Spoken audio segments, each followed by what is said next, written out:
Hey everybody, this is Knowing Nothing, episode 3, part 3. We made it, guys. We have gotten through 2 of 3 parts, and we're finally at the last part of this mammoth of a topic. We are going to break down what cryptocurrency is. And soon you're going to be able to go to your cocktail parties and tell everybody exactly what Neo is and exactly what Ethereum is and how to get into a smart contract and all of these fun things that you just probably never knew. And I know I never knew. Here we go. We are going to kick it back with a few more questions that I just still have about cryptocurrency. There's so many amazing things and so many amazing applications that Sophia has taught us about, and how cryptocurrency and blockchain technology can really open up the world that we're living in. But there's just a few things that I just don't know how they're going to tackle these hills. So let's see what she has to say with my first question. One issue that I still have with cryptocurrency as a whole and with this whole thing is that I value my Bitcoin or my Ethereum in dollars. To me, it's always coming back to the dollar, the value of the dollar. And I don't know if that's a thing that's ever going to go away. Is it possible that these kinds of cryptocurrencies could actually change how we value things? Or is it always just going to be the dollar? I think it's more about modernizing the system rather than taking away the monetary system that already exists. I see it as more of an asset to it. The thing is, it's also too volatile at the moment. So I think we're years away from it being completely stable. So if somebody comes up and asks me, do you want to be paid in Bitcoin or US dollars? I'm going to say US dollars because I don't know if the Bitcoin's going to go up and down. I don't like the idea that one day I can afford a car and the next day I can afford an ice cream. But if this system is so unstable and fluctuating so often, why are so many people trying to implement it and pushing for it? If you look at something like the gold standard, where we base our value on something that is real and tangible and has practical uses, it's an actual valuable metal, it's an actual valuable, tangible thing. But something like cryptocurrency has no real value unless we all agree on it. It's because people believe in it, and people believe in the decentralization, taking the power away from the centralized government, that gives this system value. I mean, it's not a like a tangible thing like gold, but it is a system that's going towards the future. It's a sharing economy. It's enabling a sharing economy, which is where the value is at. Let's say, and this is where I get into kind of my country and where I come from. If I get into like the incentives for people back home, well, I'm not Venezuelan, but like think about people in Venezuela. The inflation was so high, and the currency was going up and down. Like I said, you could afford a car and an ice cream, or a car one day and ice cream the next day. Toilet paper was $40 a roll. Ridiculous things like that. People could no longer save in their local currency. So that meant that, when they wanted to go to the US, their savings were nothing because they were in their local currency. Whereas if they could be saving in something like Bitcoin, which yes, it goes up and down right now, but if it were to become stable, they save in a digital asset. So it gives an incentive to believe in something that's not their central government. Because, I don't know, people in the US, well, now, I don't know how people feel about Trump, but, now it's like people are like questioning their government, but that's something kind of a reality that I've lived with my whole life, questioning the governments of the countries that I've lived in.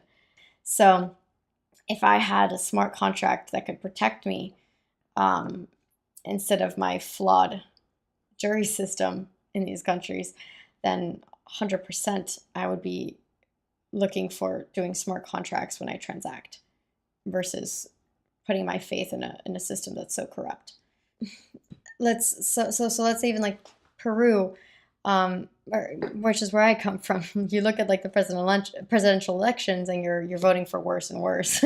And when it comes to things like that, where you don't have faith in your government, by proxy, you don't have faith in your currency. People prefer to be paid in US dollars than they do in their local currency. This gives them an incentive to believe in something else. Wow. I am blown away by how much bigger this thing is than I ever thought it could be. I spent all this time just thinking that blockchain technology and cryptocurrency was this weird new money thing that I would hear on the news about how people were getting rich quick. I never knew that it could be this huge, amazing opportunity to change the global economy and to really turn the way we interact internationally on its head and give people opportunity to look back at the systems that we've put into place and find alternatives that might actually make everything work better. But once we start to implement this, is it really going to stay as awesome as it sounds in theory? Or is it going to go somewhere completely different? Where is this technology going to take us? What comes next? So I believe we are with cryptocurrency where the internet was 20 years ago. Do I think the Amazons and the Facebooks are here right now? No. I think they'll come further along with the next few cryptocurrency booms. We're at the very beginning stages of it. All these like slow transaction speeds and stuff like that. That's something that's going to, we're going to look at in 5-10 years and we're going to laugh at, because it's going to be truly a system that creates a sharing economy for us. It's just like the internet. Like, our parents didn't know what the internet was and when they were our age, and now we can't live without it. So that's exactly what I think cryptocurrency and blockchain technology are going to be in the future. Boy, was that an informative, very dense, and amazingly educational conversation that I got to have with Sophia. I hope that you enjoyed the little bits of it that I got to share with you guys. That is all the time I have today. If you enjoyed the show, if you enjoyed Sophia Noel, please respond with anything that you liked or didn't like, or just thoughts that you had about the show, suggestions, or maybe even information that I may have gotten wrong, she may have gotten wrong, or stuff that you just want to add so everybody else gets to know too. Again, this is all about education. Knowing Nothing is a show where we all just want to come together and learn.